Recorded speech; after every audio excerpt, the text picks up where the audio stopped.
이번 시간에는 12장 3절 호의 길이와 곡률에 대해서 공부를 하겠습니다.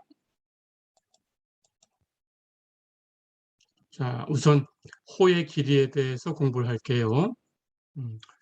우리가 앞에서 9장에서 매개변수 방정식으로 주어진 곡선에 대해서 호의 길이라는 걸 정의를 했었죠. 그걸 그대로 가지고 오면 됩니다. 자, 우선 공간곡선에 대해서 우리가 호의 길이를 정의를 할 텐데 2차원 공간곡선에 대해서 똑같이 정의를 해보겠습니다. 2차원 공간 R2가 있어요.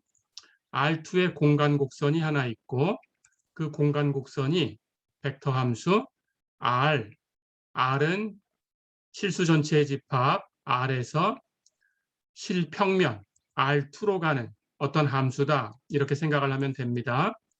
벡터 함수 R로 정의가 되어 있다 이렇게 가정을 할게요.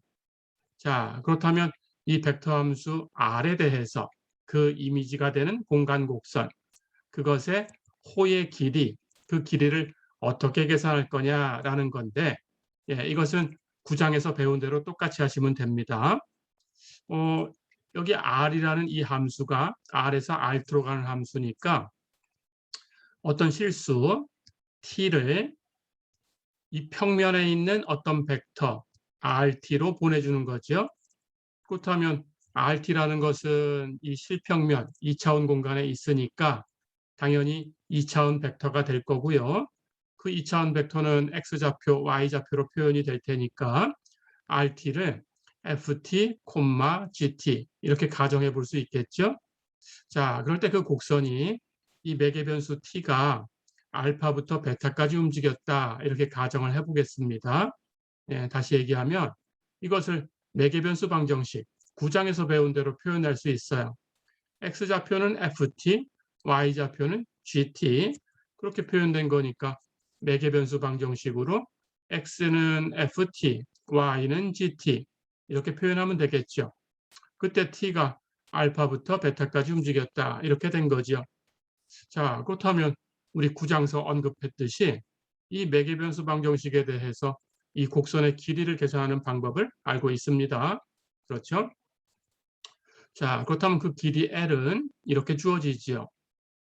이 x의 값을 미분하고 f't, 이 y의 값을 미분하고 g't, 그 미분한 값들을 각각 제곱해서 f't의 제곱, g't의 제곱, 제곱을 해서 더하고 루트 씌우고 그것을 이 t의 범위 알파부터 베타까지 해서 적분해주면 이것이 이 호의 길이다라는 것을 우리가 알고 있어요. 그렇죠?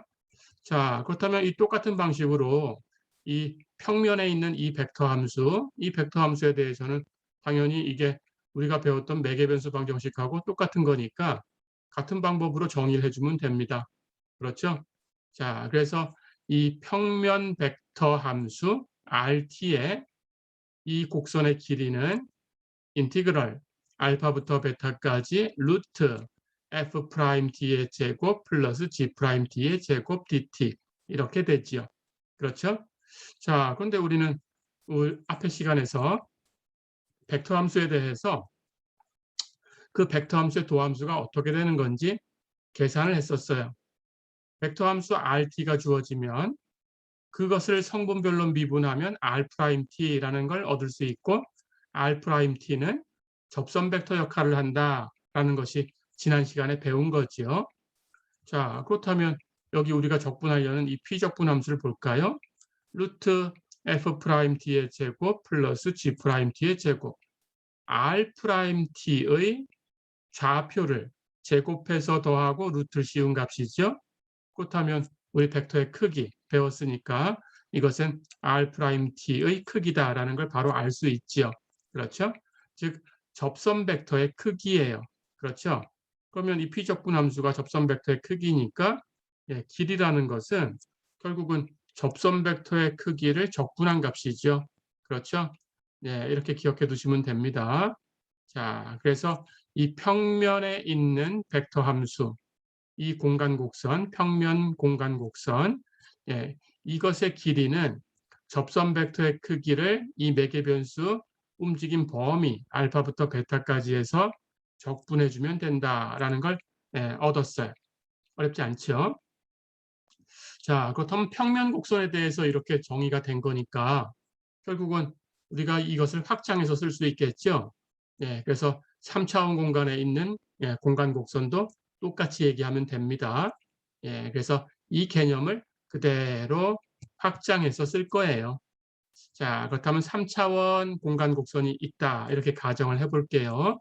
3차원에 있는 공간 곡선, 그것이 벡터 함수 RT는 FT, GT, HT 이렇게 주어져 있고 T가 알파부터 베타까지 움직인다. 이렇게 가정을 해보겠습니다. 자, 그렇다면 똑같이 2차원 공간에서 정의했듯이 똑같이 하시면 돼요.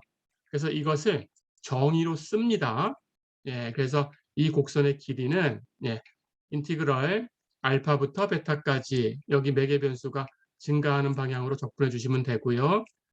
루트 f 프라임 제곱 플러스 g 프라임 제곱 플러스 h 프라임 제곱 dt. 어렵지 않죠? 자, 근데 역시 이 3차원 이 벡터 함수도 f 프라임, g 프라임, h 프라임 각각의 성분을 미분해서 그 성분으로 주면 이것은 바로 r 프라임이죠. 그렇죠? 그렇다면 그 r 프라임의 좌표를 제곱해서 더하고 루트 씌웠으니까 r 프라임의 크기지요. 이게 정의입니다. 자, 그래서 3차원 공간 곡선도 길이는 인티그럴 알파부터 베타까지 r 프라임 t의 크기 dt. 어렵지 않죠? 접선 벡터의 크기를 적분한 것, 접선 벡터의 크기를 적분한 것을 그 곡선의 길이라고 정의를 한다. 어렵지 않죠? 왜 이렇게 정의하는지는 앞에서 설명한 대로 매개변수 방정식에서 이렇게 정의가 됐으니까, 이렇게 계산이 됐으니까 그걸 그대로 가지고 온 거예요. 똑같은 거니까 가지고 왔습니다. 그렇게 기억해 주세요.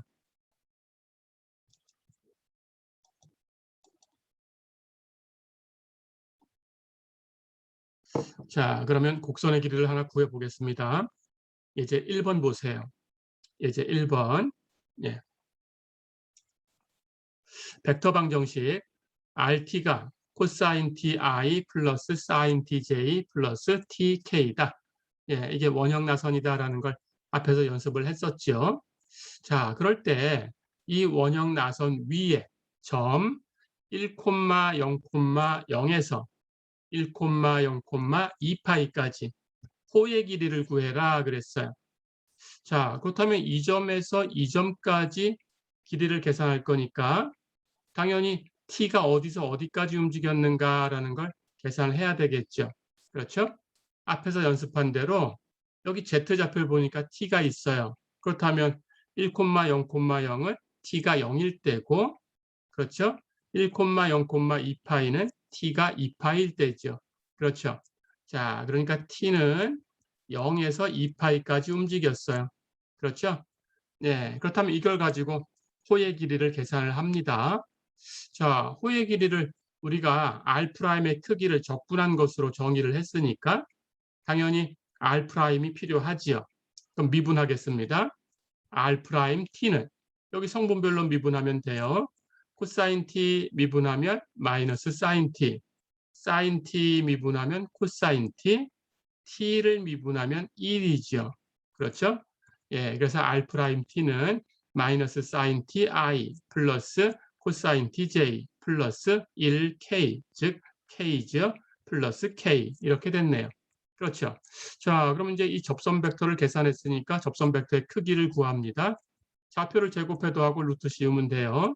그래서 R'T의 크기는 루트 마이너스 사인 T의 제곱 플러스 코사인 T의 제곱 플러스 1의 제곱.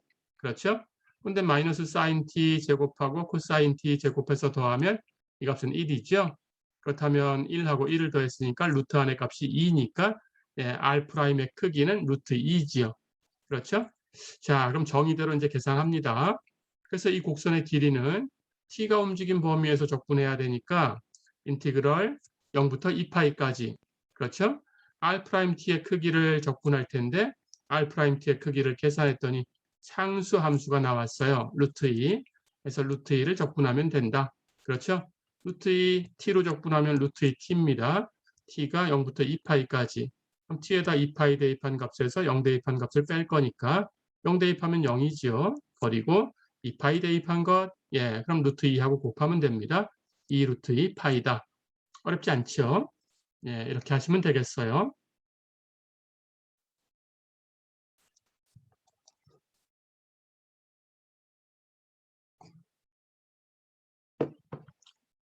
자, 그럼 이제 곡선의 길이를 구하는 방법을 배웠는데 두 번째는 이 호의 길이 함수라는 걸 정의를 해보겠습니다.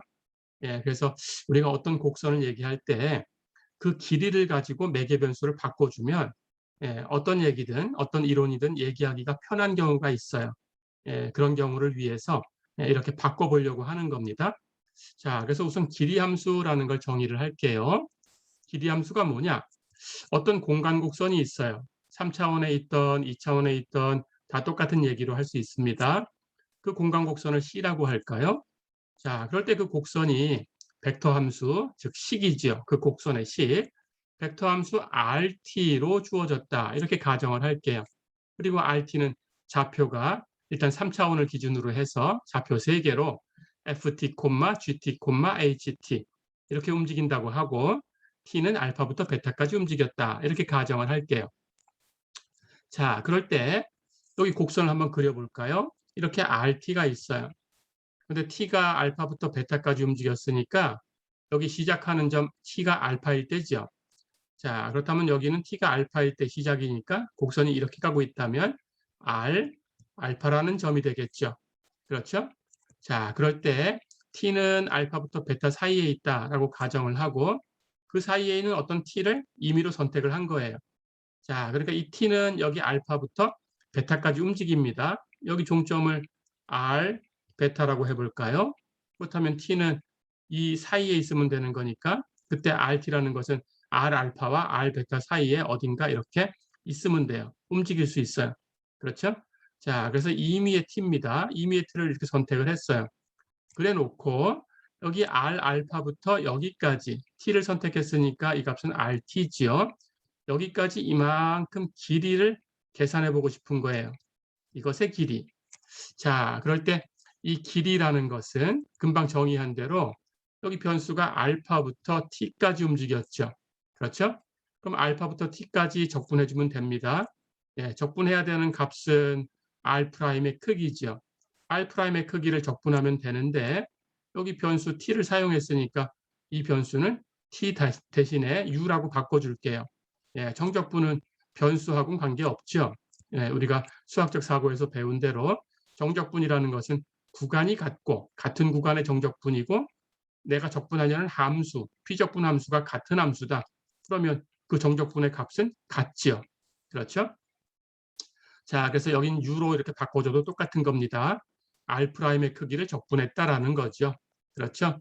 그렇다면 R알파에서 RT까지 길이는 인티그럴 알파부터 t까지 R'U의 크기 du 이렇게 표현되겠죠. 그렇죠? 자, 그렇다면 여기 t가 이렇게 임의로 이렇게 바뀌는 값이니까 예, 여기 t가 바뀌면 이 값이 달라져요. 그렇죠? 당연히 t로 표현되는 어떤 함수겠죠. 그렇죠? t로 표현되는 그 함수를 st라고 쓸 거예요. 자, 그래서 임의로 뒤에서도 이제 s라는 기호를 많이 쓸 텐데 이렇게 쓰면 이것은 호의 길이 함수를 표시하는 거다. 이렇게 기억해 주면 됩니다. 예, 그래서 변수가 t니까 st 이렇게 쓸게요. 자, 그렇다면 st는 금방 정의한 것처럼 이 적분이죠. 인티그럴 알파부터 t까지 R'U의 크기 du. 그렇죠? 예, 해서 이렇게 표현된 이 함수, t로 표현된 이 함수, s라고 기호를 쓰는 이 함수를 이 곡선 RT에 대해서 여기 시점 R 알파에서 시작하는 길이 함수다. 이렇게 불러요. 항상 시점이 어디다라는 걸 얘기를 해줍니다. 예, R 알파에서 시작하는 길이 함수다. 이렇게 얘기를 합니다. 어렵지 않죠? 예, 그래서 st라는 함수가 길이 함수예요. 그러니까 길이 함수라고 하면 st 이렇게 생각해 주시면 됩니다. 예, 그리고 st는 이렇게 적분으로 표현된 값이다. 예, 이렇게 기억해 주시고요. 자, 그렇다면 이 st가 어떤 성질을 가지고 있는지 한번 볼까요? t를 변수로 갖는 거니까 t로 미분을 해볼 수 있겠어요. 그렇죠? 즉 dt분의 d s라는 값을 계산하려고 합니다. 그렇다면 dt분의 d s라는 것이 이렇게 적분으로 표현됐으니까 바꿔주면 dt분의 ds는 dt분의 d 인티그럴 알파부터 t까지 r 프라임 u의 크기 du. 그렇죠? 자, 그런데 이 값은 어떻게 계산하는 건지 우리가 수학적 사고에서 배웠죠. 그렇죠? 미적분학의 기본 정리라는 걸 배웠을 거예요. 적분하는 방법을 우리가 계산을 했을 때 그때 배웠죠. 예, 미적분학의 기본 정리입니다. 미적분학의 기본 정리에 의하면 이게 어떤 값인가요? 여기가 t로 미분하는 값인데 여기 적분이 t까지 적분하는 거고 여기 아래쪽에는 상수가 있다. 그렇다면 여기 t와 여기 t가 똑같으면 이걸 계산할 때 안쪽에 있는 이 적분을 계산하고 그 다음에 다시 바깥쪽에 있는 미분을 계산해서 답을 내는 것이 아니고, 그렇죠? 이 t를 그냥 안쪽에 있는 p적분 함수의 이 변수 자리에 대입해서 그 값을 그대로 써주면 된다. 그러니까 u 대신에 t라고 바꾸면 여기 p적분 함수가 r't의 크기죠. 그걸 그대로 써주면 돼요. 어렵지 않죠? 예, 우리 알고 있던 겁니다. 미적분학의 기본 정리라고 해서. 자, 그러니까 dt분의 ds는 r't의 크기예요. 예, 이건 뒤에서도 많이 사용할 거니까 이 관계를 꼭 기억해 줘야 됩니다. dt분의 ds, 길이 함수라는 걸 미분한 거죠. 그것은 r't의 크기다. 접선 벡터의 크기다. 어렵지 않죠? 예, 이건 꼭 기억하셔야 되고요. 자, 그렇다면 이제 이걸 가지고 이론 전개를 해보겠습니다. 우선 정의부터 할게요. 어떤 공간곡선이 있을 때 그 공간곡선 C가 어떤 벡터 함수 RT를 가지고 정의됐다. 이렇게 가정을 해보겠습니다. 자, 그럴 때 이 곡선을 표현하는 식 RT, 즉 RT의 좌표는 FT, GT, HT, T는 알파부터 베타까지 움직였고, 예, 그럴 때 RT의 미분 R'T, 즉 접선 벡터 역할을 하는 그런 벡터라고 했죠. R'T. 그렇죠? 그 R'T의 크기가 0이 아니다라고 가정을 해볼게요. 당연히 이건 벡터의 크기니까 0 이상인 값이에요. 그렇죠? 0 이상인 값인데 0이 아니다라고 하면 이 안에 있는 R'T라는 이 벡터는 0 벡터가 아니다라는 뜻이죠. 그렇죠? 예, 즉 R'T, 이 접선 벡터가 0 벡터가 나오는 일이 절대로 없는 그런 곡선, 그런 뜻입니다. 예, 그런 곡선은 매끄러운 곡선이다. 이렇게 이름을 줘요. 예, 스무드 커브라고 합니다. 예, 스무드 커브 이렇게 얘기를 합니다. 매끄러운 곡선. 예, 우리말로 번역하면 매끄러운 곡선. 예, 이렇게 얘기를 합니다. 이렇게 불러요. 자, 그렇다면 당연히 R'T의 크기가 0이 아니다라고 하면 R'T의 크기는 0보다 크게 되는 거죠. 0 이상인 값인데 0은 아니니까. 그렇죠? 예, 그렇게 됩니다. 자, 그렇다면 어떤 얘기를 할 수 있을까? 살펴볼게요.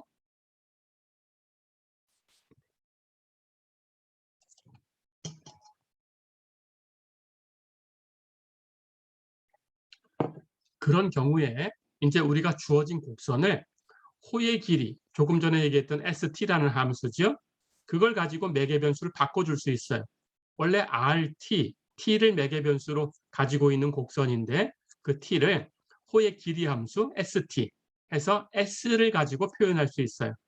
즉 매개 변수를 t에서 s로 바꿨다라는 뜻으로 매개 변수를 다시 주었다.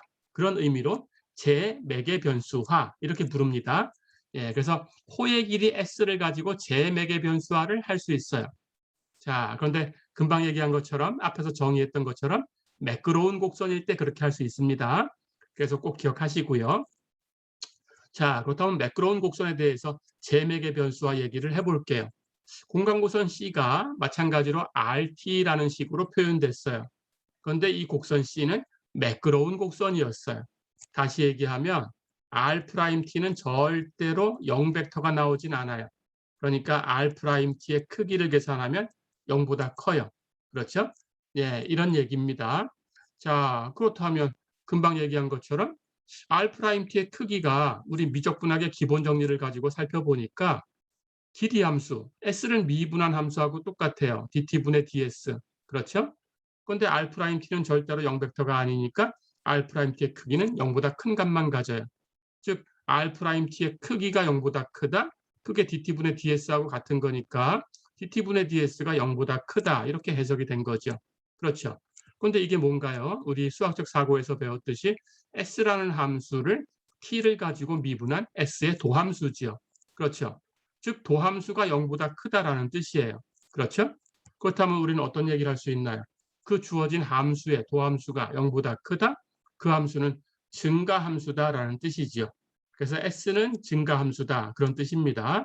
자, 그렇다면 s가 증가함수니까 당연히 1대1 대응이란 뜻이에요. 그렇죠? 계속 증가하고 있으니까 1대1 대응이 됩니다. 그렇다면 우리 중학교, 고등학교 때 배웠던 대로 1대1 대응이니까 그 역함수를 생각할 수 있어요. 그래서 역함수가 존재한다. 그렇죠? 자, 그런데 s라는 함수는 변수를 t로 갖는 그런 함수니까 이것의 역함수라는 것은 그 주어진 식을, 방정식을 t로 풀면 얻을 수 있죠. 그러니까 역함수라는 것은 t로 표현되는 거예요. 그렇죠? t로 풀어서 계산을 하니까. 그렇다면 당연히 s를 가지고 표현되겠죠. 역함수니까. 그렇죠? 자, 이렇게 됐으니까 역함수라는 것은 ts다. 이렇게 가정해 볼 수 있겠네요. 이 식은 경우마다 다르게 계산이 될 거고요. 그렇죠? 자, 그렇다면 이 역함수 ts가 있으니까 우리는 처음에 주어진 rt라는 곡선의 t 자리에 t 대신에 이 길이 함수의 역함수 기억하세요? 간단합니다. 길이 함수의 역함수예요. 길이 함수의 역함수 기억할 수 있죠? 그 길이 함수의 역함수를 대입해 줄 수 있어요. t 대신에. 이게 ts로 표현됐으니까. 그렇죠? 해서 rt의 t 자리에 길이 함수의 역함수 ts를 대입하면 당연히 s로 표현되겠죠. 그렇죠? 그것을 우리가 s를 가지고 만든 제맥의 변수하다. 호의 길이를 가지고 만든 제맥의 변수하다. 이렇게 얘기를 합니다. 자, 그래서 s로 표현될 테니까 그 식을 r tilde s 이렇게 써볼 거예요. 그렇다면 여기 s라는 것은 ts를 가지고 대입해서 얻은 거예요. rt의 t에 ts를 대입해주면 s로 표현된다. 최종 변수가.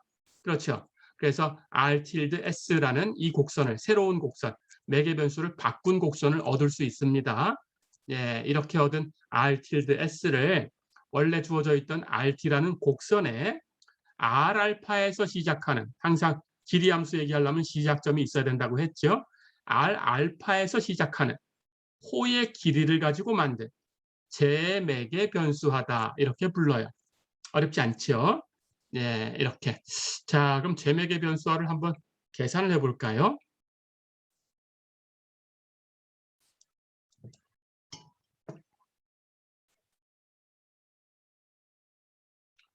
예제 2번 한번 보세요. 이제 제맥의 변수화를 한번 구하는 연습을 해보겠습니다. 자, 우리가 익히 알고 있는 나선을 가지고 왔어요. 나선 RT라고 하면 그 식은 코사인 TI 플러스 사인 TJ 플러스 TK. 자, 그런데 이 나선에 대해서 시작점이 1,0,0이 되는 호의 길이를 가지고 만든 호의 길이에 관한 제맥의 변수화를 구해라 그랬어요. 자, 그렇다면 시작점이 1,0,0이다 그랬으니까 이 점이 t가 어디서 되는 건지 계산해야 되죠. 근데 좌표를 보니까 z좌표가 t예요. 그렇다면 t는 0일 때부터 시작하네요. 그렇죠? 그래서 이 시작점을 보면 이 시작점 1,0,0은 t는 0일 때다. 그렇죠? 자, 그럼 길이 함수는 우리가 주어진 대로 이 시점부터 시작해야 되니까 알파 대신에 0을 대입해 주면 돼요. 그래서 이 길이 함수는 일반적인 공식이 인티그럴 알파부터 t까지 r' u의 크기 du인데 알파는 0에서 시작하니까 인티그럴 0부터 t까지 이렇게 바뀌겠죠. 그렇죠? 자, 그러면 r' u의 크기를 계산해야 됩니다. 이건 당연히 r't 크기를 계산해서 t 대신에 u로 바꿔주기만 하면 돼요. 변수를. 그렇죠? 자, 그럼 미분이 필요하지요. r't의 크기 계산해 볼까요? R'은 여기 좌표를 그대로 미분하면 되니까 코사인 t 미분하면 마이너스 사인 t. 그렇죠? 플러스 사인 t 미분하면 코사인 t. 그렇죠? t 미분하면 1이니까 플러스 k. 그렇죠? 그래서 R'은 좌표가 이렇게 돼요. 마이너스 사인 t, 코사인 t 1이에요. 그렇죠? 그렇다면 R'의 크기는 이 좌표, 미분한 좌표를 제곱해서 더하고 루트 씌우면 돼요. 루트 마이너스 사인 t의 제곱 플러스 코사인 t의 제곱 플러스 1의 제곱. 그렇죠? 마이너스 사인 t 제곱하고 코사인 제곱해서 더하면 1이죠. 그렇죠? 그걸 1하고 더했으니까 루트 안에 2고 이건 상수로 루트 2가 됐네요. 그렇죠? 자, 그렇다면 루트 2가 됐으니까 R'U의 크기 이것도 상수니까 t가 있으면 t를 u로 바꾸면 되는데 t가 없이 그냥 상수로 표현됐으니까 그냥 똑같이 루트 2지요. 그렇죠? 자, 그렇다면 이 값이 루트 2니까 이제 길이 함수 st를 계산할 수 있습니다. st는 여기 알파가 0이었어요. 1,0,0 t가 0일 때였으니까 인티그럴 0부터 t까지 R'U의 크기 du. 근데 R'U의 크기는 상수로 루트 2. 그렇죠? 그래서 루트 2를 0부터 t까지 적분하면 됩니다. 루트 2 상수니까 적분기호 밖으로 나가고 그렇죠? 그렇다면 0부터 t까지 1을 적분한 값이 남는데 1을 적분한 것은 이 구간의 길이죠. 구간이 0부터 t까지니까 길이는 t-0, t가 되죠. 그래서 루트 2 나가고 구간의 길이 t 곱하면 루트 2t. 어렵지 않죠? 자, 그러고 보니까 s는 루트 2t예요. 그렇죠? s는 루트 2t. 길이 함수를 구했어요. 근데 우리는 길이 함수에 역함수를 대입할 거니까 당연히 이 길이 함수를 그 역함수 t로 풀면 되죠. 그렇죠? t로 풀기 위해서는 그냥 루트 2로 나눠주기만 하면 되네요. 자, 그렇다면 ts는 루트 2분의 s예요. 루트 2로 나눠서. 그렇죠? 그럼 이걸 대입해 주면 됩니다. 예, 이제 이걸 대입한 것을 우리가 r tilde s라고 썼고요. r tilde s는 rt의 t 대신에 ts를 대입하자. 그렇죠? 그런데 ts는 루트 2분의 s니까 t 대신에 루트 2분의 s를 대입하자. 어렵지 않죠?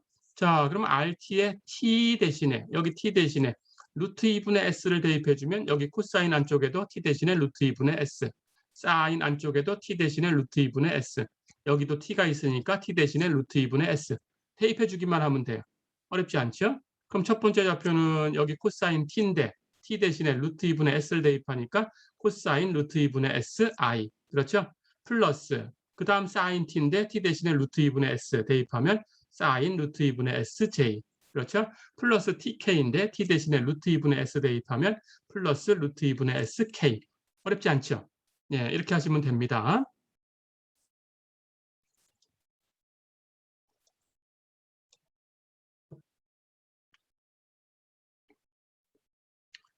자, 이렇게 해서 곡선의 길이에 대해서는 공부를 다 해봤습니다.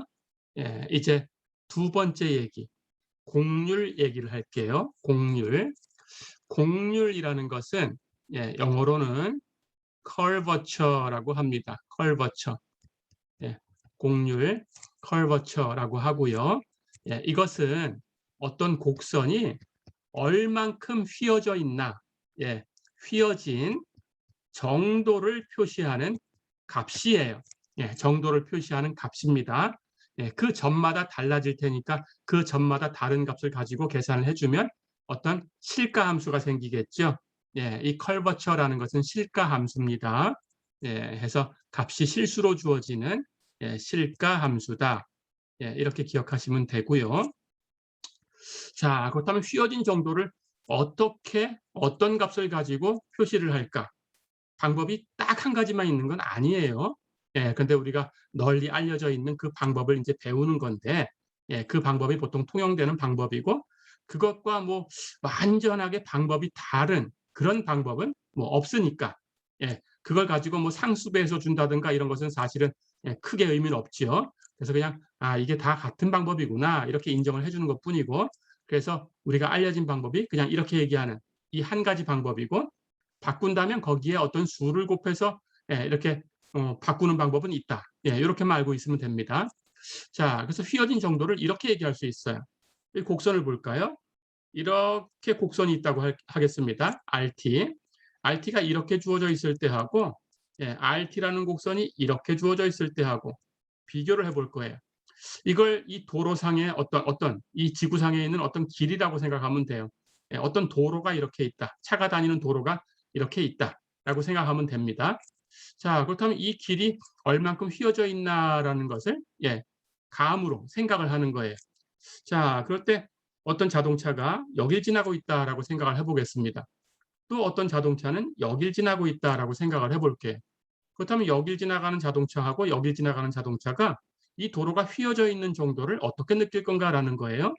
자, 그렇다면 여러분들도 이미 느끼고 있는 그 감정을 가지고 똑같이 느껴주면 됩니다.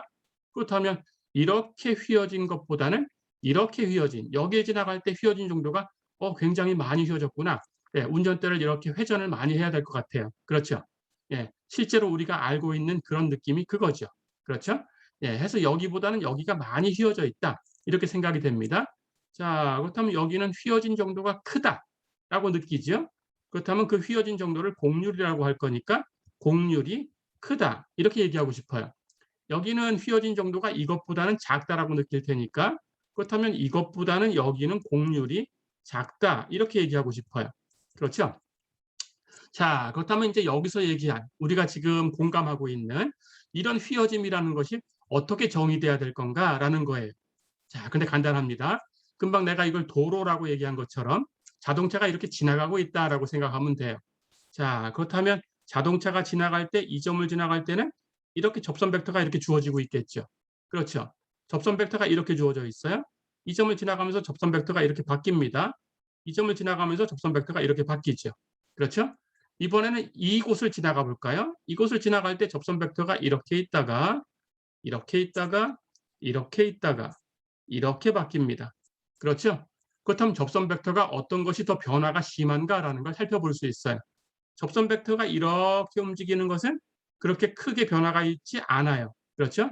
하지만 접선 벡터가 여기서 이렇게 휘면 굉장히 이것보다는 굉장히 크게 변했어요. 그렇죠? 방향이 이 방향에서 이 방향으로 바뀌었으니까. 그렇죠?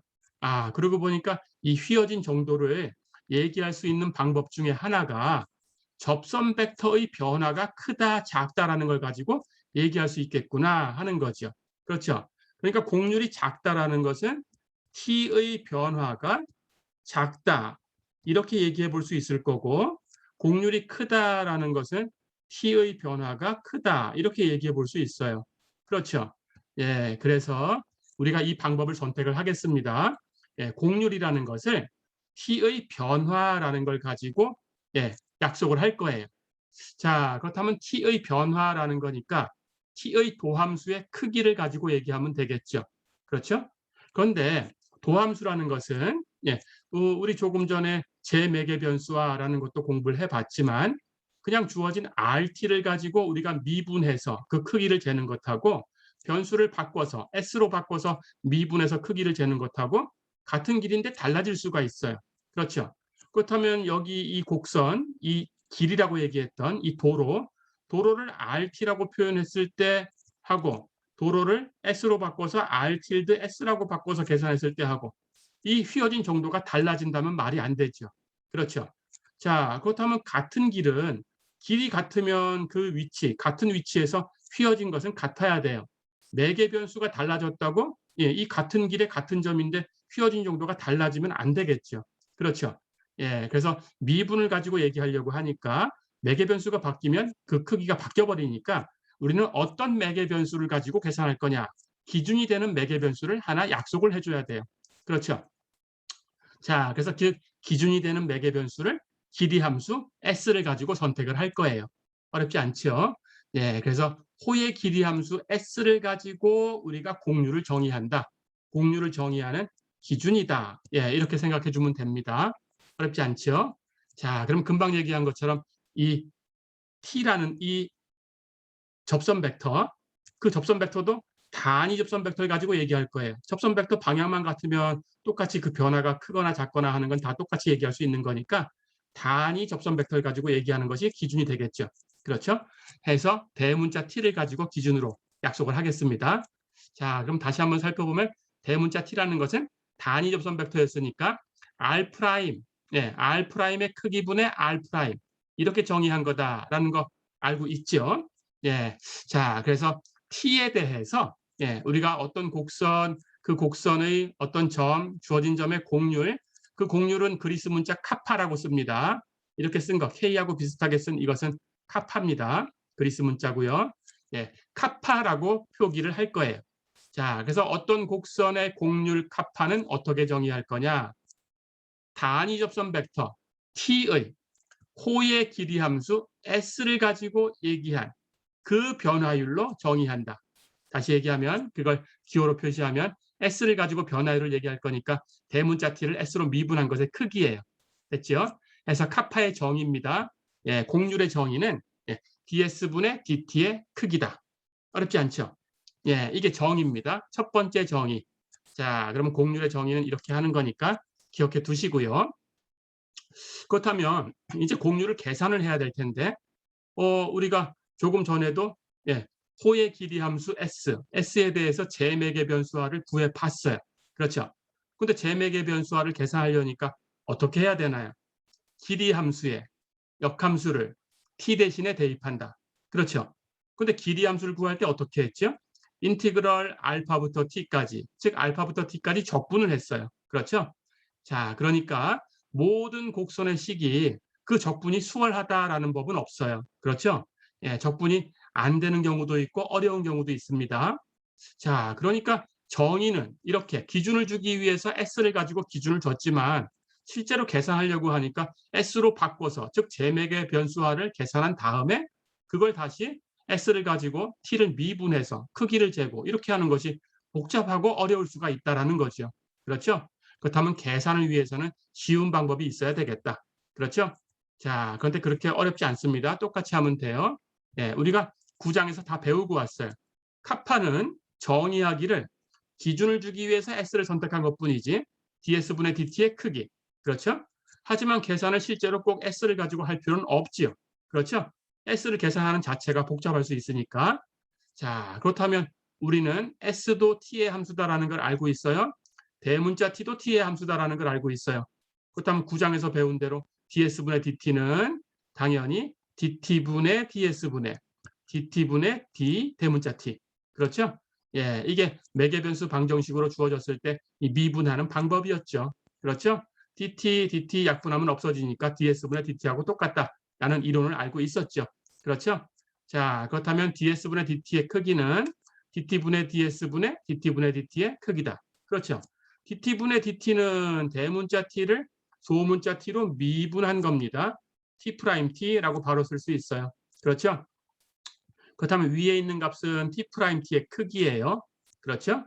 그러면 아래쪽에 분모에 있는 것만 계산해 주면 되는데 금방 봤듯이 dt분의 ds, 길이 함수를 t로 미분한 것은 r't의 크기였죠.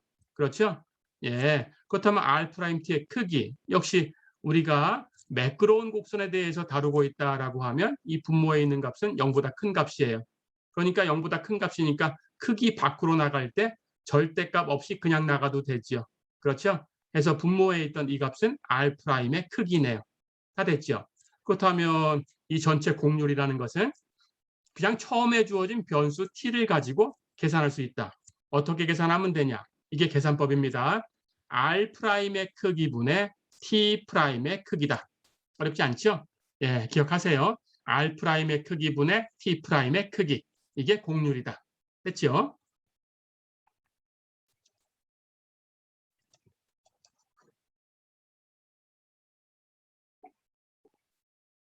자, 그러면 가보겠습니다. 예, 예제 3번 한번 볼까요?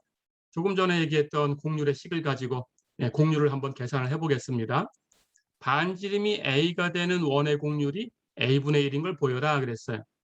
자, 반지름이 A인 원이 있습니다. 그 원이 공간상에 있다라고 얘기를 한 건데 당연히 그 원이 어디에 있던지 반지름 똑같은 원이니까 위치에 따라서 휘어진 정도가 다르다? 아니지요. 그렇죠? 예, 위치가 바뀌어도 휘어진 정도가 바뀌진 않아요. 똑같아요. 자, 그렇다면 우리가 가장 계산하기 쉬운 곳에다가 이 원을 갖다 놓고 계산하는 게 제일 편하겠죠. 그렇죠? 항상 원이나 구 이런 것들이 계산하기 가장 편한 곳이라는 것은 그 중심을 원점에 맞추는 거예요. 자, 그래서 이 원은 평면에 있다라고 생각해도 똑같습니다. 그렇죠? 공간상에 있어도 어떤 평면 안에 포함이 될 테니까. 그렇죠? 자, 그래서 평면 곡선이다라고 생각을 하고 XY 평면에 있다고 가정을 할게요. 그리고 금방 얘기한 것처럼 계산하기 편하게 하기 위해서 중심을 원점에 맞출게요. 자, 그렇다면 중심이 원점이고 반지름이 A가 되는 그런 원이 있는 거죠. 이 원의 임의의 점에서의 곡률, 휘어진 정도가 어떤가라는 걸 살펴볼 겁니다. 근데 원이라는 것은 이 휘어진 정도가 다 똑같죠? 그렇죠? 그렇다면 어떤 점에서 계산해도 그 휘어진 정도가 다 똑같을 테니까 이 원에 대해서 곡률이라는 것은 상수함수가 된다라는 게 벌써 직감으로 우리가 알 수 있죠. 그렇죠? 예, 그걸 확인해 보겠습니다. 자, 그렇다면 이 원에 방정식이 필요해요. 예, 그래서 이건 기본적으로 알고 있으면 됩니다. 우리 매개변수 방정식을 9장에서 배울 때 이미 연습이 되어 있습니다. 예, 이 원을 벡터 함수 RT라고 준다면 여기 반지름이 A니까 코사인 사인에 A만 곱해주면 돼요. 좌표를 대표적인 걸로 A 코사인 T, A 사인 T 이렇게 선택을 할게요. 자, 그래서 RT는 A 코사인 T, A 사인 T 이렇게 주어졌어요. 어렵지 않죠? 예, 이건 기억을 해두세요. 예, 이게 가장 기본적인 겁니다. 물론 당연히 원은 이 중심이 원점이고 반지름이 A니까 직교 방정식으로 표현하면 X제곱 플러스 Y제곱은 A제곱 이렇게 표현되면 다 원이에요. 그렇죠? 그러니까 제곱 더해서 우리가 A제곱 되는 것만 바랄 거니까 이렇게 순서를 바꿨다고 해서 달라지진 않아요. 그렇죠? 전체 집합은 원으로 똑같아요. 예, 하지만 이렇게 순서를 바꿔놓으면 이 매개변수 t가 움직일 때 방향이 바뀔 수 있겠죠. 그런 것들은 바꿔도 되지만 바꿨을 때는 그런 걸 다 체크해 주셔야 된다는 거 잊어버리면 안 됩니다. 예, 해서 가장 기본이 되는 식이 제일 쉬운 거니까 기본이 되는 식을 기억해 두시면 되겠어요. 자, 그래서 우리는 RT를 A 코사인 T, A 사인 T 이걸 쓸게요. 자, 그러면 RT가 주어졌으니까 A 코사인 T I 플러스 A 사인 T J. 그렇죠? 표준 기저 벡터를 가지고 표현한 식입니다. 예, 이제 곡률을 구하기 위해서는 곡률, 카파가 R'의 크기분의 T'의 크기였으니까 R'의 크기가 계산돼야 되고 T'의 크기도 계산돼야 되죠. 그렇죠? 그러기 위해서는 우선은 미분을 해야 되겠죠? 자, 그렇다면 R'T부터 계산을 합니다. 좌표별로 미분하면 되고요. 첫 번째 성분 미분하면 A 코사인 T, 미분하면 마이너스 A 사인 T. 그렇죠? 두 번째 성분 A 사인 T 미분하면 A 코사인 T. 어렵지 않죠? 자, R'T를 계산했습니다. 예, 표준 기저 벡터를 가지고 표현했고요. 이제 R'의 크기가 필요하죠? 좌표를 제곱 더하고 루트 씌우면 돼요. 마이너스 A 사인 T의 제곱 플러스 A 코사인 T의 제곱 그리고 더해서 루트. 그렇죠? 그렇다면 R'T의 크기는 여기 루트 안에 제곱하면 여기는 A제곱 사인제곱 여기는 A제곱 코사인 제곱 두 개 더하면 A제곱이니까 루트 A제곱 A가 되지요. 원의 반지름 A는 0보다 큰 값이니까. 그렇죠? 그냥 절대값 없이 그냥 나가면 됩니다. 그래서 R'의 크기는 A네요. 그렇다면 이제 단위 접선 벡터 대문자 t를 계산해야 돼요. 대문자 t는 R'의 크기분의 1 거기다가 R't를 곱한 겁니다. 그렇죠? R't라는 벡터에다가 그 크기분의 1이라는 스칼라를 곱한 거죠. 근데 R't의 크기가 A였어요. 그렇죠? 그렇다면 그것분의 1 하는 것은 A분의 1이라는 스칼라고 A분의 1이라는 스칼라를 R't에다가 곱한 겁니다. 근데 R't라는 것은 이런 벡터죠. 여기 그대로 가지고 왔어요. 마이너스 A 사인 T I 플러스 A 코사인 T J 됐죠? 자, 그렇다면 이 벡터에 A분의 1이라는 스칼라를 곱하니까 A분의 1, A 약분돼서 1이 되죠. 그렇죠? 그럼 남는 것은 마이너스 사인 TI 플러스 코사인 TJ. 그렇죠? 해서 대문자 T는 마이너스 사인 T, 코사인 T라는 벡터가 되겠네요. 그렇죠? 자, 그렇다면 이제 이 벡터를 미분합니다. T'T. 역시 성분별로 미분하면 되고요. 마이너스 사인 T 미분하면 마이너스 코사인 T. 코사인 T를 미분하면 마이너스 사인 T. 그러니까 T'T는 마이너스 코사인 T, 마이너스 사인 T라는 벡터죠. 다 됐죠? 예, 이제 이 벡터의 크기를 계산해요. T'T의 크기. 역시 성분을 제곱하고 더하고 루트 씌우면 됩니다. 루트 마이너스 코사인 T의 제곱 플러스 마이너스 사인 T의 제곱. 그렇죠? 예, 제곱하면 둘 다 코사인 제곱, 사인 제곱 이렇게 바뀌니까 더하면 1이죠. 그래서 루트 씌워도 1이고 그렇다면 T'의 크기는 1이네요. 다 됐죠? 자, 그럼 곡률 카파는 우리 계산법을 배운 대로 R'의 크기분의 T'의 크기입니다. R'의 크기는 A였고요. 그렇죠? 원의 반지름. T'의 크기는 1이었어요. 그러니까 원의 공률은 A분의 1이다. 어렵지 않죠? 자, 우리가 예측했던 대로 원의 공률은 어디서나 똑같이 휘어져 있으니까 상수함수가 나왔어요. 그렇죠? 예, 그런데 그 상수 함수가 어떤 특징이 있냐? 반지름 분의 1이다. 그렇죠? 그러니까 반지름이 커지면 휘어진 정도는 반대로 작아진다라는 뜻이에요. 그렇죠? 자, 그렇다면 원을 비교를 해보겠습니다. 이렇게 반지름 A가 있는 경우하고 이렇게 이것보다 큰 원, 반지름이 큰 원 이렇게 있는 경우하고 느끼는 것은 이 작은 원에서 휘어진 정도를 느끼는 것하고 이 큰 원에서 휘어진 정도를 느끼는 것하고 비교를 하면 작은 원에서 더 많이 휘어진 것처럼 느껴진다. 그렇죠? 큰 원일수록 적게 휘어진 것처럼 느껴진다. 그렇죠? 자, 그렇다면 이 공률이 원의 반지름이 점점 커져서 무한대로 가버리면 어떻게 될까요? 카파라는 것은 무한대분의 1, 0으로 가까이 가겠죠. 그렇죠? 원의 반지름이 굉장히 커지면 그 원 위에 올라가 있다고 하더라도 그 원이 휘어졌다라는 걸 느끼지 못할 수도 있다 그런 뜻이에요. 그렇죠? 예, 그래서 이걸 가지고 옛날 우화 같은 걸 얘기한다면 옛날에 예, 이 지구라는 것이 이렇게 둥글다라는 것이 밝혀지기 전에 지구가 평평하다라고 생각한 사람들이 많이 있었죠. 그렇죠? 그렇다면 이 지구의 반지름을 A라고 생각한다면 이 지구의 반지름에 비해서 사람은 굉장히 작아요. 그렇죠? 그러니까 이 반지름이 엄청 크다라고 느낄 수 있습니다. 그러니까 이 지구상에 있는 사람이 이 지구가 휘어졌다? 이렇게 느끼지를 못하는 거죠. 그렇죠? 예, 이렇게 공률을 가지고 예, 옛날 우화도 한번 얘기를 해봤습니다. 예, 이렇게 연습하시면 되겠습니다.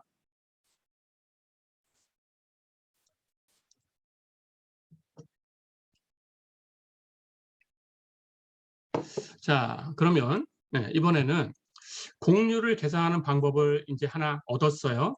그냥 그 RT라는 그 식이 주어진 대로 변수 T를 가지고 카파를 계산할 수 있는데 R'의 크기분의 T'의 크기다. 예, 이렇게 첫 번째 방법은 얻었습니다. 그런데 그것도 R'의 크기분의 T'의 크기가 항상 계산하기 편한 것은 아니에요. 그래서 다른 방법도 한번 연구해 보려고 하는 겁니다. 자, 그래서 공률을 계산하는 두 번째 방법을 소개를 할게요. 첫 번째 방법을 가지고 유도할 수 있어요. 첫 번째 방법에 우리가 대문자 t라는 단위 접선 벡터를 사용을 했었죠. 예, 이것의 도함수가 필요했어요. 그렇죠? 자, 그래서 이걸 한번 살펴보겠습니다. 대문자 t라는 것은 단위 접선 벡터고 이것은 R'의 크기분의 R' 이렇게 주어진 거예요. 그렇죠? 그리고 우리가 길이 함수를 공부하면서 조금 전에 dt분의 ds가 R'의 크기다라는 것도 알았어요. 그렇죠? 자, 그렇다면 이 식을 R'에 대해서 한번 풀어볼게요. 그렇다면 여기 분모를 여기다 곱해주면 돼요. 그래서 R't 이것은 R'의 크기 곱하기 대문자 t다. 그렇죠?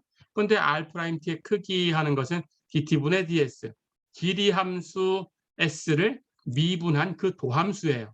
그렇죠? 그래서 R'의 크기를 dt분의 ds 이렇게 s의 도함수를 가지고 바꿔놨어요. 똑같죠? 자, 그렇다면 R'T라는 것이 dt분의 ds라는 t의 함수하고 tt라는 t의 함수, 두 t의 함수를 곱한 거죠. 그렇죠? 자, 그렇다면 이걸 한 번 더 미분해 보겠습니다. R'T는 이제 이걸 미분하면 돼요. 그런데 이것은 이쪽에 있는 dt분의 ds도 함수, 이쪽에 있는 tt도 함수, 두 함수가 곱해진 거니까 미분하는 방법, 곱법칙을 쓰면 되죠. 라이프니츠의 룰. 그렇죠? 교대로 미분해서 더하면 됩니다. 첫 번째는 왼쪽에 있는 dt분의 ds를 미분하면 1궤도 함수니까 미분하면 2궤도 함수. 그렇죠? t는 그냥 곱해주고 플러스 반대로 왼쪽에 있는 dt분의 ds는 그냥 곱하고 대문자 t를 미분해 곱하고 대문자 t를 미분한 건 t 프라임. 그렇죠?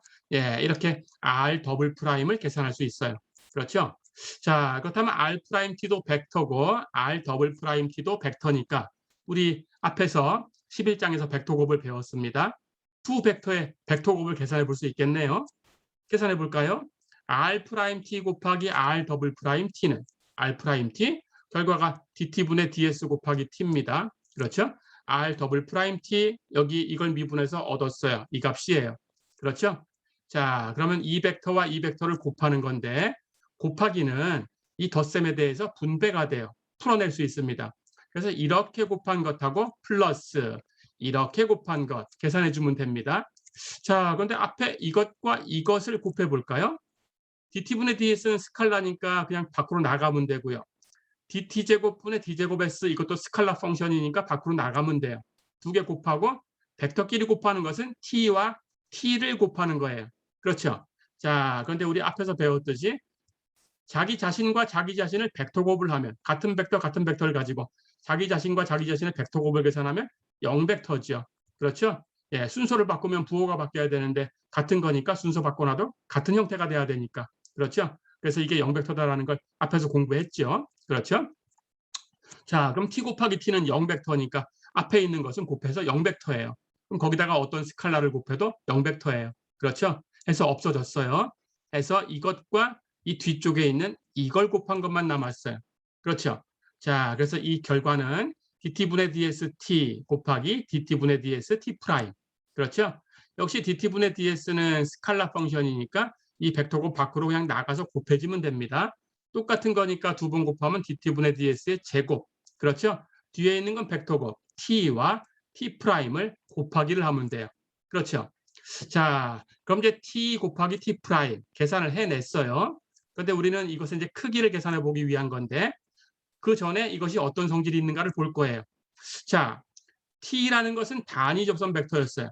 단위 접선 벡터 크기가 1이다라는 뜻이죠. 그러니까 t의 크기는 1이에요. 그렇죠? t의 크기가 1이니까 1은 제곱해도 1이지요. 그렇다면 t의 크기를 제곱한 것도 1이죠. 그렇죠? 자, 그럼 t의 크기의 제곱은 1인데 우리 앞에서 벡터 배울 때 이미 연습이 됐죠. 어떤 벡터의 크기를 제곱한 것은 그 벡터와 그 벡터의 내적이다. 그렇죠? 자, 그렇다면 t의 크기의 제곱은 t다 t입니다. 됐죠? 그러고 보니까 t다 t가 1이라는 뜻이네요. 그렇죠? 역시 앞의 시간에서 이런 경우에 미분하는 방법을 배웠죠. t다 t를 미분하면 1을 미분한 거니까 영함수. 그렇죠? 하지만 t다 t를 미분하는 방법은 역시 우리 라이프니츠의 룰처럼 똑같이 하시면 됩니다. 교대로 미분해서 다트를 계산하면 돼요. 왼쪽 거 먼저 미분하고 오른쪽 건 그대로 두고 다트 플러스 반대로 왼쪽 거는 그대로 놓고 오른쪽 건 미분해서 다트. 그렇죠? 한 번은 왼쪽 걸 미분하고 또 한 번은 오른쪽 걸 미분하고 예, 이렇게 해서 교대로 예, 다트 계산해서 더하면 되죠. 그렇죠? 자, 근데 이 구조를 보니까 여기는 t 프라임 다트 t, 여기는 t 다트 t 프라임. 그렇죠?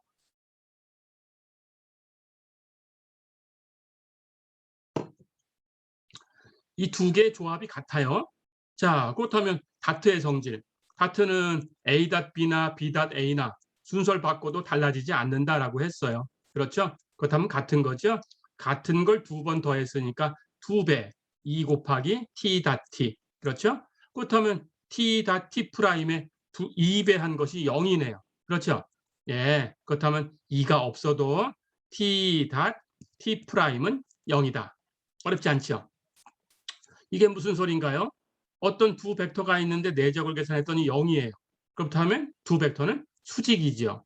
예, 그래서 t하고 t 프라임은 수직이다. 그렇죠? 예, 수직이다 이런 기호를 쓰기로 했죠. 자, 이렇게 수직이다라는 걸 알았어요. 예, 그러면 이야기를 계속 전개해 보겠습니다.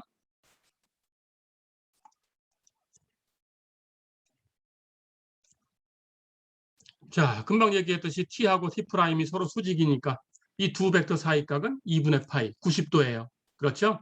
예, 이제 조금 전에 r 프라임과 r 더블 프라임을 계산했죠?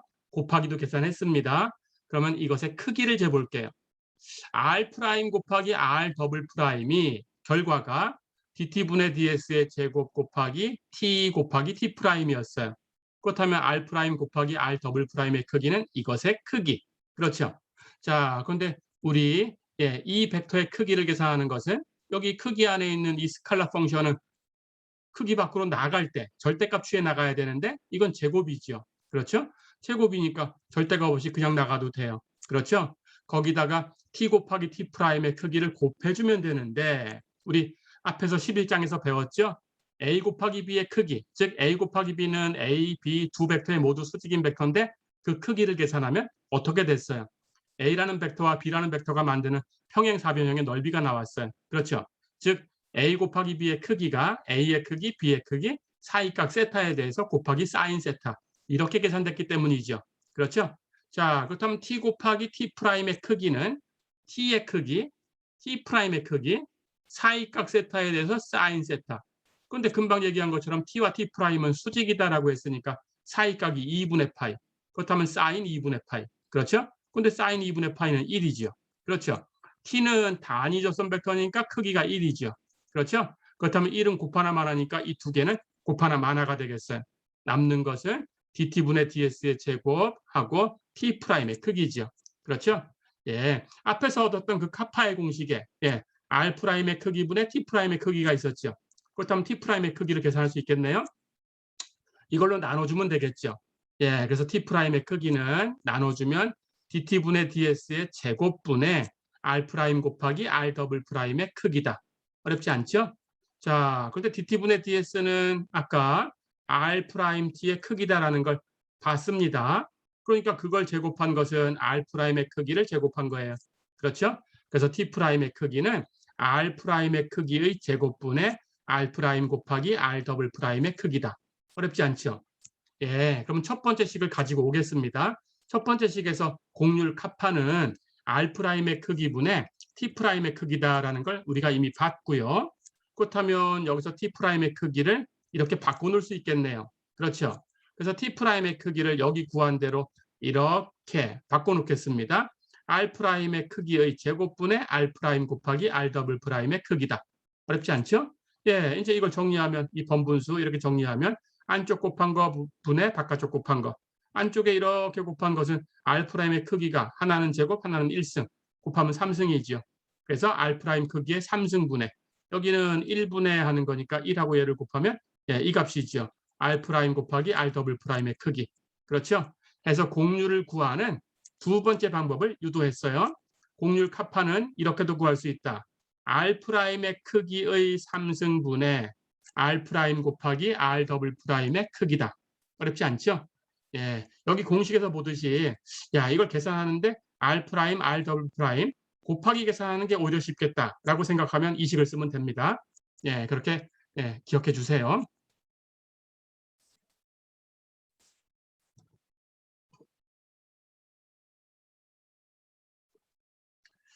자, 그러면 이 두 번째 공식을 써서 공률을 한번 계산해 볼게요. 이제 4번 보세요. 일반적인 점에서의 곡률과 0,0,0이라는 점에서의 곡률. 어떤 곡선의 곡률이냐? 비틀린 3차 곡선이라고 부르는 곡선인데 그 식은 RT는 T, T제곱, T3승이에요. 이것의 곡률을 구해라. 일반적인 곡률과 이 점에서의 특별한 곡률. 예, 이렇게 한 점에서의 곡률하고 임의의 점에서의 곡률 두 가지를 다 구해봐라. 그런 뜻입니다. 가볼까요? 임의의 곡률부터 한번 계산을 해볼게요. 예, 두 번째 공식을 쓸 거니까 R'이 필요하고 R'이 필요하죠. 두 가지만 있으면 R', R', 벡터 곱 계산하고 나머지는 크기만 계산하면 구할 수 있죠. 그렇죠? R'T는 성분별로 미분합니다. T 미분하면 1, T제곱 미분하면 2T, T의 3승 미분하면 3T의 제곱. 그렇죠? R'T는 R'을 다시 한번 미분하면 되죠. 1 미분하면 0, 2t를 미분하면 2, 3t제곱을 미분하면 6t. 어렵지 않죠? 자, 그렇다면 R'T의 크기는 루트 제곱이니까 좌표 가지고 와서 제곱하고 더하고 루트 씌워요. 루트 첫 번째 성분 1의 제곱, 두 번째 성분 2t의 제곱, 세 번째 성분 3t제곱의 제곱. 그렇죠? 계산하면 1, 4t제곱, 9t 4승. 그렇죠? 그래서 R'T의 크기는 루트 1 플러스 4t제곱 플러스 9t의 4승. 어렵지 않죠? 이제 R'T하고 R'T 곱하기를 계산합니다.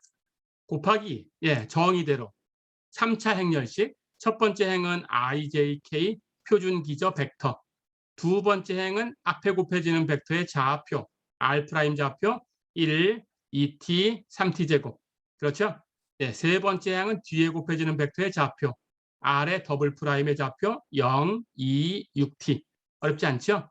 이제 이 3차 행렬식을 계산하면 i에 곱해지는 것이 첫 번째 성분, i에 곱해지는 건 이렇게 곱해서 12t제곱. 그렇죠? 마이너스 쪽은 이렇게 곱해서 뺄 거니까 마이너스 6t의 제곱. 계산하면 6t 제곱이죠. 그렇죠? j2에 곱해지는 게 두 번째 좌표인데 플러스 쪽은 0이 곱해졌으니까 0. 그렇죠? 마이너스 쪽은 이렇게 곱해서 뺄 거니까 마이너스 6t. 두 개 더하면 마이너스 6t. 그렇죠? k에 곱해지는 것이 세 번째 좌표. 이렇게 곱하면 2. 그렇죠? 왼쪽은 이렇게 곱할 텐데 0 곱해졌으니까 0. 해서 두 개 더하면 2지요. 예, 그래서 r't와 r't의 곱하기를 계산하면 6t제곱 i 마이너스 6tj 플러스 2k. 어렵지 않죠? 자, 그럼 곱하기를 계산했으니까 이제 크기도 될 수 있습니다. r' 곱하기 r'의 크기는 여기 좌표가 있어요. 좌표 제곱 제곱 제곱해서 예, 루트 씌우면 돼요. 그렇죠? 6t제곱의 제곱 플러스 마이너스 6t의 제곱 플러스 2의 제곱. 그렇죠? 계산하면 첫 번째는 36t의 4승, 여기는 36t의 제곱, 여기는 4. 그러니까 r' 곱하기 r'의 크기는 루트 4 플러스 36t 제곱 플러스 36t 4승. 어렵지 않죠? 4로 묶어낼 수 있죠. 루트 4는 2니까 2로 묶어내고 4로 루트 안에서 나눠주면 1 플러스 9t 제곱 플러스 9t의 4승. 이렇게 간단하게 쓸 수 있습니다. 자, 그래서 r' 곱하기 r'의 크기를 계산을 했어요. 다 됐죠? 예, 이제 공식을 쓰면 되네요.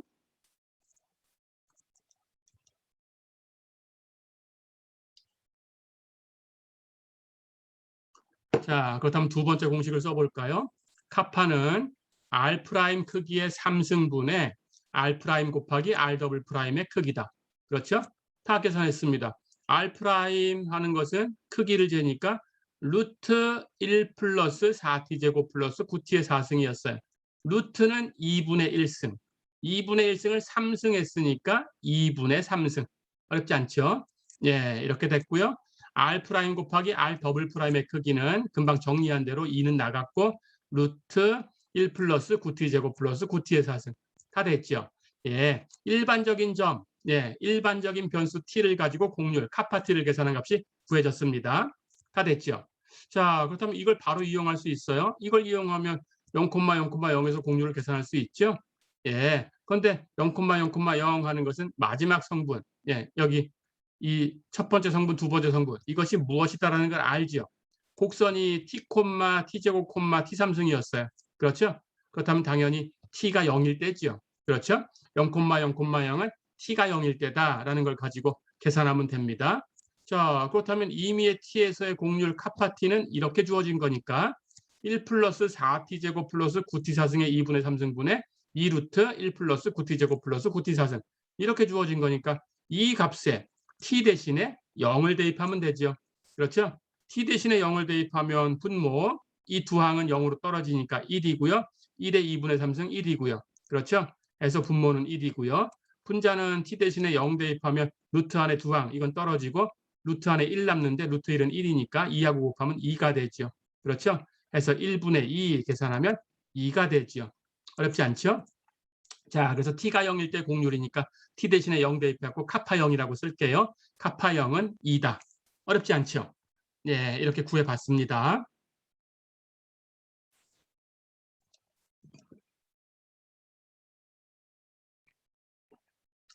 자, 그러면 예, 이번에는 우리가 평면 곡선부터 해서 얘기를 시작해서 공간 곡선으로 이렇게 확장해서 이렇게 온 거니까 그 호의 길이를 얘기할 때 당연히 평면에 있는 곡선도 예, 휘어진 정도가 있어요. 그렇죠?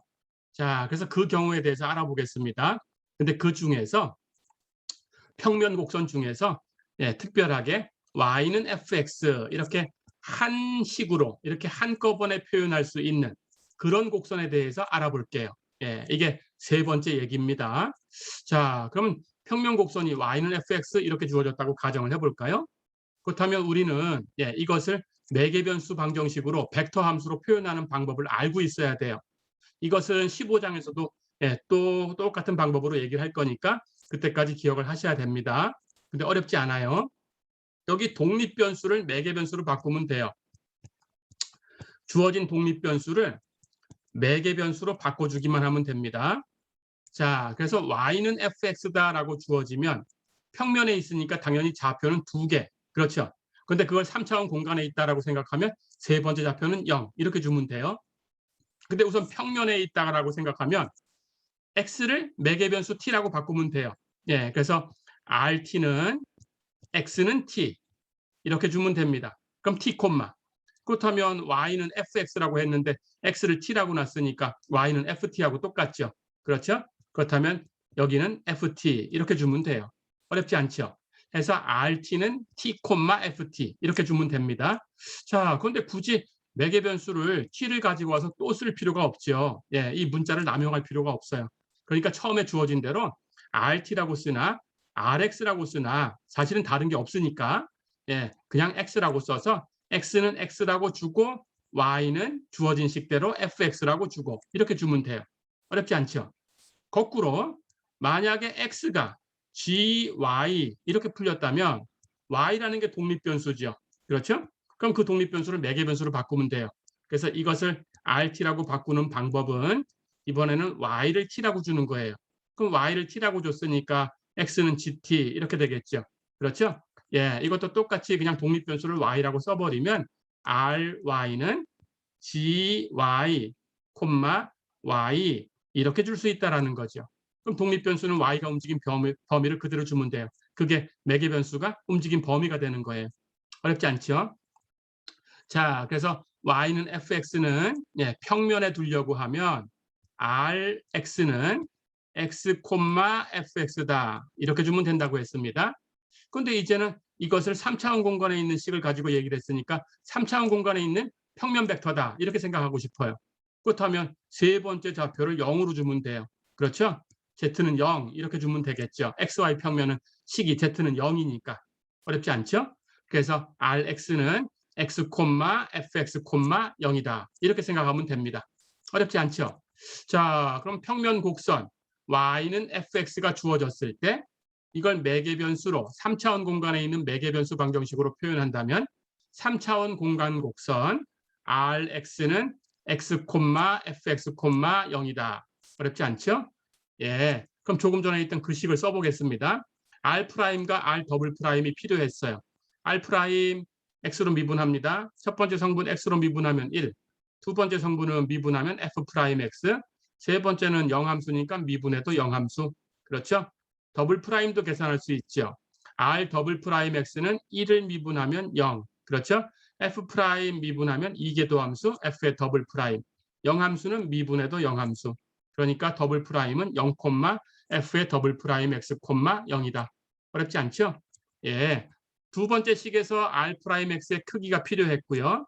r 프라임 x의 크기는 루트 제곱 제곱 제곱. 0의 제곱은 0이니까 필요 없고 루트 1의 제곱 1이죠. 플러스 f 프라임의 제곱. 그래서 r 프라임 x의 크기는 루트 1 플러스 f 프라임 x의 제곱. 어렵지 않죠? 이제 r 프라임과 r 더블 프라임 벡터 곱을 계산합니다.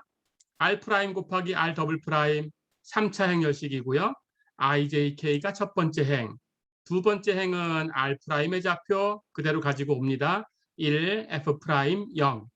세 번째 행은 r 더블 프라임의 좌표 똑같이 가지고 와요. 0, f의 더블 프라임 0. 어렵지 않죠? 예, 이 행렬식을 계산합니다. i에 곱해지는 것이 첫 번째 성분인데 이렇게 곱하면 0이 곱해져서 0. 왼쪽도 이렇게 곱할 때 0이 곱해져서 0. 그렇죠? 그렇다면 0, 그렇죠? j2에 곱해지는 게 두 번째 성분. 이렇게 곱하면 0. 그렇죠? 왼쪽 이렇게 곱할 때 0이 있으니까 0. 그래서 두 번째 성분도 0. 그렇죠? 0, 0, k에 곱해지는 게 세 번째 성분. 이렇게 곱하면 f의 더블 프라임 x. 그렇죠? 이렇게 곱해서 뺄 텐데 0 곱해졌으니까 0. 그렇죠? 두 개 더하면 f의 더블 프라임. 그래서 0, f의 더블 프라임 x. 그렇죠? ijk 표준기자 벡터를 가지고 표현하면 0 곱하기 i 플러스 0 곱하기 j 플러스 f의 더블 프라임 곱하기 k. 즉 f의 더블 프라임 k가 되죠. 그렇죠? 예. 그렇다면 이제 r 프라임과 r 더블 프라임 곱하기 계산했으니까 크기 제곱 공률 구하면 되겠죠? 가볼까요?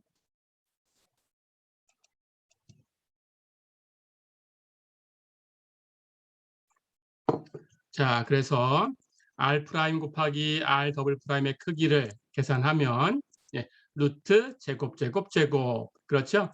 예. 계산하면 루트 f의 더블 프라임의 제곱이 되죠. 자, 그런데 여기 f의 더블 프라임은 부호가 플러스일 수도 마이너스일 수도 있으니까 루트 밖으로 나가려면 절대값 취해 나가야 됩니다. 그래서 f의 더블 프라임의 절대값이다라는 거 잊지 마시고요. 됐죠? 예, 이제 두 번째 공식 그대로 똑같이 쓰면 돼요. 카파 x는 두 번째 공식에 의하면 r 프라임 크기의 3승분의 r 프라임 곱하기 r 더블 프라임의 크기였다. 그렇죠? 근데 y는 fx를 우리가 공간곡선으로 바꿔놓고 계산해 보니까 r 프라임의 크기라는 것은 계산하면 루트 1 플러스 f 프라임의 제곱이었다. 그렇죠? 루트는 2분의 1승. 그렇죠? 예. 근데 그걸 3승했으니까 2분의 1승을 3승하면 2분의 3승으로 바뀌죠. 그래서 분모는 1 플러스 f 프라임 제곱의 2분의 3승. 어렵지 않죠?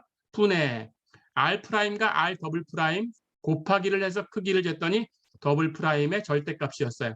그렇죠? 예. 해서 공식을 세 번째 공식을 얻었습니다. y는 fx라고 주어진 평면 곡선에 x라는 점에서의 곡률은 카파 x, 그 값은 1 플러스 f 프라임 x의 제곱의 2분의 3승 분의 f의 더블 프라임 x의 절대값이다. 어렵지 않죠? 자, 이렇게 세 번째 공식 기억하시면 되겠습니다. 예, 이제 이 세 번째 공식을 써서 예제 하나 풀어보고 이 시간은 정리하겠습니다.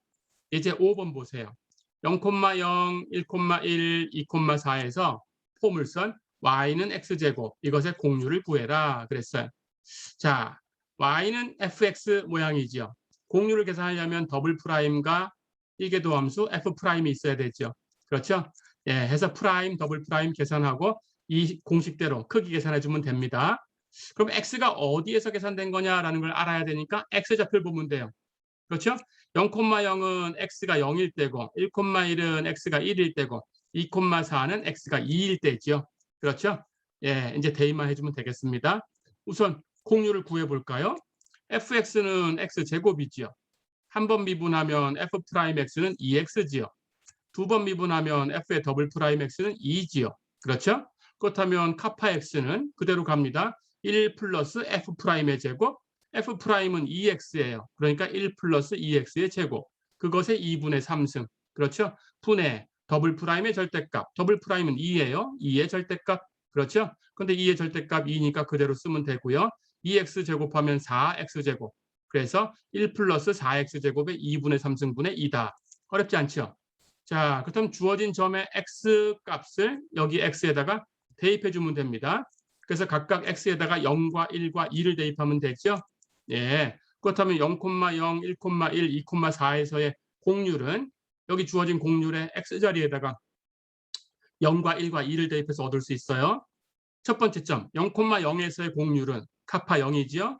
x에 0 대입하면. 예, 그러면 이 주어진 공률의 x자리에 0을 대입하자. x에 0 대입하면 여기 분모는 1, 1의 2분의 3승은 1, 그것분의 2, 2가 되죠. 그렇죠? 카파 1, 1,1에서의 공률입니다.